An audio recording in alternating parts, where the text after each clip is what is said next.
இந்த பின்னாடி தெரியுது பார்த்தீங்களா, மிகப்பெரிய ஒரு வேப்ப மரம். இந்த வேப்ப மரத்தை பற்றி ஒரு ஒரு விஷயம் சொன்னாங்க. அது கேட்கும்போது நமக்கு ரொம்ப ஆச்சரியமாக இருந்தது.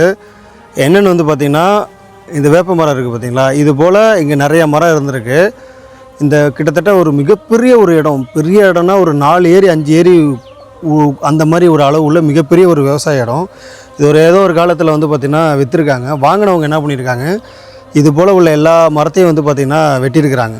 வெட்டிட்டு இந்த வேப்ப மரத்தை வந்து வெட்ட வந்திருக்கிறாங்க. வெட்ட விடலையாம், வெட்ட முயற்சி பண்ணியும் முடியாமல் வந்து பார்த்திங்கன்னா விட்டுட்டு போயிட்டாங்களாம். அதுக்கு காரணம் யார்?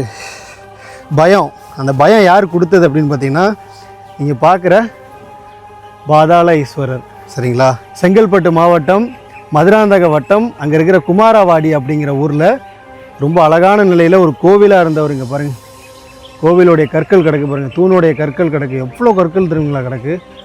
அவ்வளோ பெரிய கோவிலாக இருந்து ஸோ இன்றைக்கி இந்த நிலையில் இருக்கார்.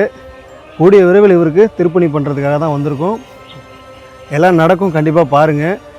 இங்கே என்ன அப்படின்னு பார்த்தீங்கன்னா, இந்த சாமிக்கு பாதையை விடாமல் இப்போ மக்கள் போராடி ஒரு பாதையை வாங்கியிருக்காங்க. ரொம்ப தொடர்ந்து வந்து பார்த்திங்கன்னா எல்லா பிரதோஷத்துக்கும் சுற்றி இருக்கிற எல்லா மக்களும் வந்து பார்த்திங்கன்னா இங்கே வராங்களாம்.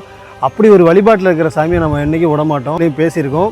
ஒரு மேற்கூரை அமைச்சு, ஒரு நந்தி அமைச்சு இந்த பாதாள ஈஸ்வரருக்கு ஒரு அழகான திருப்பணியை பண்ணிவிடுவோங்கிறத இந்த காணொலி மூலயமா சொல்லிக்கிறேன். நன்றி.